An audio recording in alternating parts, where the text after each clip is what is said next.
دوسرا اختلاف آتا ہے ایمان اور کفر کا تو نہیں ہے لیکن ہدایت اور گمراہی کا ہے. ہم کفر کا فتویٰ نہیں دیتے اس لیے کہ کفر کا فتویٰ بہت نازک کام ہے، لیکن ہدایت اور گمراہی ہے وراثت گمراہی کا ایک وہ اختلاف ہے. اس اختلاف کے اپنے آداب ہیں، اس کے اپنے طریقے ہیں، اور اس میں بھی یہ طریقہ اختیار کرنا ضروری ہے. یہ نہیں کہ دوسرے نے اگر کفر کا فتویٰ دے دیا ہے تو میں بھی کفر کا فتویٰ دوں. حضرت شیخ الہند مولانا محمود الحسن صاحب قدس اللہ سرہ اللہ تعالیٰ ان کے درجات بلند فرمائیں، ان کی کسی اہل بدعت تھے، تو بدعت و سنت کا جو اختلاف ہے وہ تو ظاہر ہدایت اور گمراہی کا اختلاف ہے نا. تو انہوں نے حضرت مولانا شیخ الہند رحمۃ اللہ علیہ کو کے اوپر کفر کا فتویٰ دے دیا کہ شیخ الہند ماشین لگی ہوئی ہے وہاں تکفیر، تو اس میں حضرت شیخ الہند رحمۃ اللہ علیہ کے اوپر بھی فتویٰ دے دیا. اور کسی نے باقاعدہ مضمون شائع کر دیا. تو حضرت شیخ الہند رحمۃ اللہ علیہ کے ایک شاگرد تھے، وہ شاعر بھی تھے، بڑے شاندار شاعر تھے. انہوں نے 2 شعر کہے بڑے مزے کے. شعر یہ کہے، فارسی کے اب آپ مشکل ہے، فارسی جاننے والے بھی اب ناپید ہو گئے ہیں. تو اس میں شعر میں یہ کہا کہ مرا کافر اگر گفتی غم نیست، مرا کافر اگر گفتی غم نیست، چراغ کذب را نبوت فروغے. کہ تم نے اگر مجھے کافر کہا تو مجھے کوئی غم نہیں، کیونکہ جھوٹ کا چراغ جلا نہیں کرتا. پہلے تو یہ کہا، پھر کہا کہ مسلمانت، تم نے مجھے کافر کہا، جھوٹ کا چراغ جلتا نہیں، مجھے غم نہیں، لیکن اس کے جواب میں تمہیں مسلمان ہی کہوں گا. مسلمانت بخانم در جوابش، دروغے را جزا باشد دروغے. کیونکہ میں مسلمان اس لیے کہوں گا تم کو کہ جھوٹ کا بدلہ جھوٹ ہوتا ہے. جھوٹ کا بدلہ جھوٹ. تو تم نے مجھے کافر کہا تو یہ جھوٹ تھا، تو میں تمہیں مسلمان کہتا ہوں یہ بھی جھوٹ. تو جھوٹ کا بدلہ جھوٹ. تو مرا کافر اگر گفتی غم نیست، چراغ کذب را نبوت فروغے، مسلمانت بخانم در جوابش، دروغے را جزا باشد دروغے. یہ شعر لکھ کے لائے وہ حضرت شیخ الہند کی خدمت میں کہ حضرت میں نے یہ لکھا ہے، آپ اس کے جواب میں یہ بھیج دیجیے. تو یعنی بڑا شاندار شعر کے اعتبار سے بھی، مضمون کے اعتبار سے بھی، ہر اعتبار سے. تو حضرت شیخ الہند نے سن کر ان کی داد دی کہ بھئی تم نے شعر تو بڑا اچھا کہا، اور شعر کے اعتبار سے یہ بڑا اچھا ہے، لیکن تم نے لپیٹ کر ہی صحیح اس کو کافر تو کہہ دیا. لپیٹ کر کہا لیکن کافر تو کہہ دیا، کیونکہ تم نے کہہ دیا کہ مسلمان میں تجھے اس لیے کہہ رہا ہوں کہ جھوٹ بول رہا ہوں. تو لپیٹ کر ہی اس کو کافر کہہ دیا. اور یہ ہمارا شیوا نہیں، یہ ہمارا شیوا نہیں. ہم تو اس قسم کے ہیں کہ جو وہ کچھ کہتا رہے لیکن ہم اپنے جو موقف ہے اس سے ہٹیں گے نہیں. لہذا بدلہ حضرت شیخ الہند نے، اب اس کو تبدیل کر لو. تبدیل کس طرح کرو کہ مرا کافر اگر گفتی غم نیست، چراغ کذب را نبوت فروغے، جوابش دہم شکر بجائے تلخ دوغے.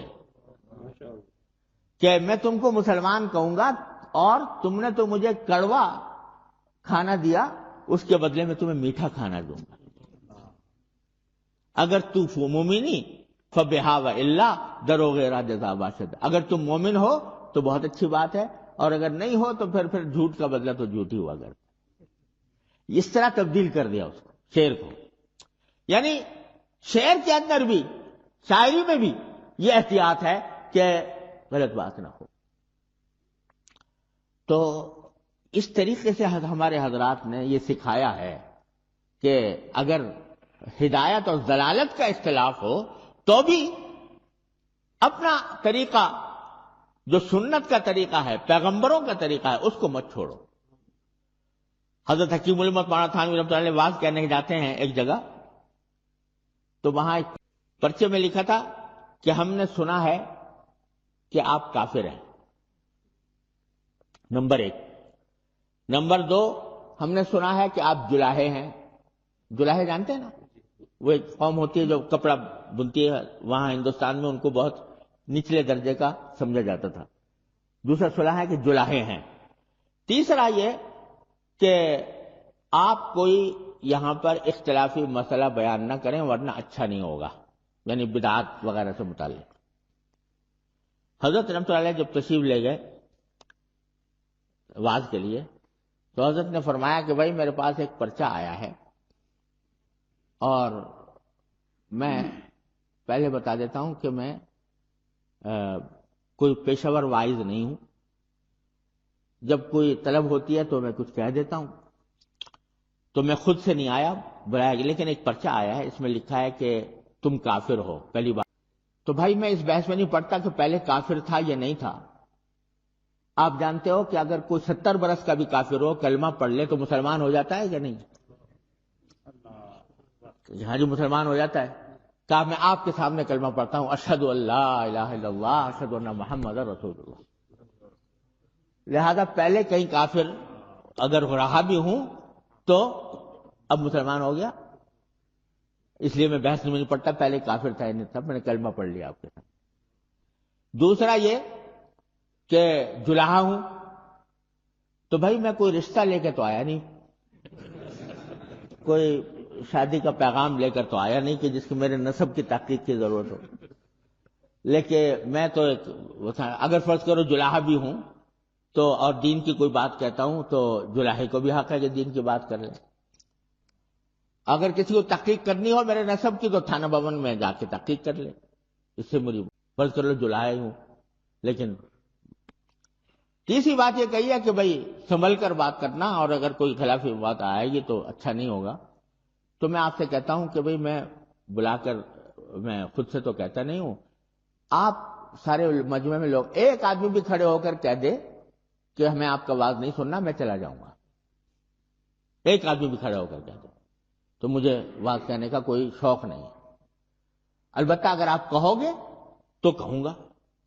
اور جہاں تک اختلافی مسائل کا تعلق ہے، میری عادت نہیں ہے کہ اختلافی مسائل کو موضوع بنا کر میں چھیڑوں، لیکن اگر دوران واز کوئی مسئلہ ایسا آ جاتا ہے جس میں کہ اختلافی مسئلے کی وضاحت کرنی پڑتی ہے تو چھوڑتا بھی نہیں ہوں، اس کی حقیقت بھی بیان کرتا ہوں۔